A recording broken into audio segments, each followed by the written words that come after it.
We'll start with Steve Robertson.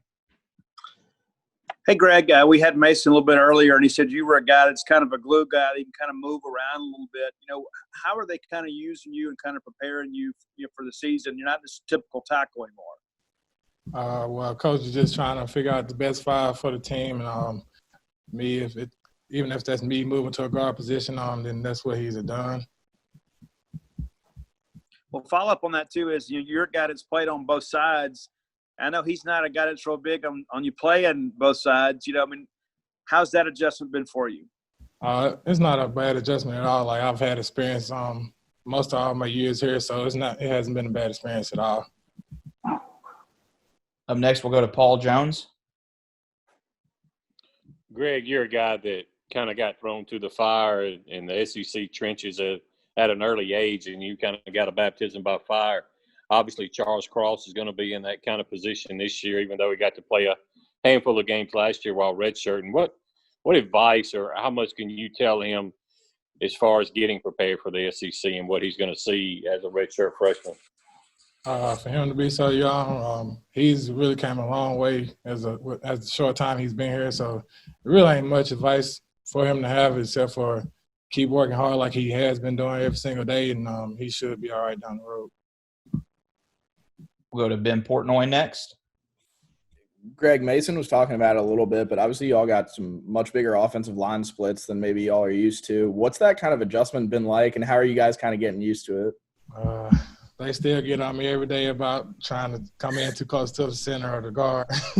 But I'm adjusting to it pretty well. Once you learn to play in space like that, then it should be pretty good for the games. We'll go back to Steve. Along those lines, Greg, I know it's the casual fan looks at that and says, man, those big splits, they're going to be able to get pressure and just come right through the middle. I know you probably dealt with some of that too, but what's the reality of that? I mean, is it easier to pick up the blitz and easier to pass people off with those splits? Everything for sure happens faster in there, but you see it in everything whenever you don't have anybody lined up in front of you. So you see more of the field right off the bat. So it's kind of almost easier adjusting.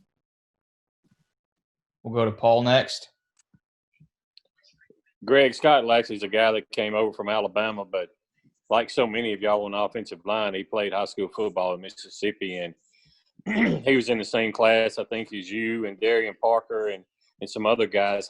How easy did that make his transition to y'all's group, having, already known y'all and known some of y'all before he got here?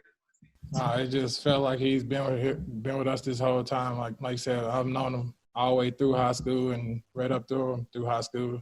So when I found out he was coming, it just made it feel like it was already close. We'll go to Ben Portnoy next. Greg, Coach was saying that you and Darian Parker have been guys that have really stepped up, at least vocally this year. I guess, what's that kind of been like with, Daryl now gone and, stepping into that leadership role, and what's it been like being kind of a talker this year?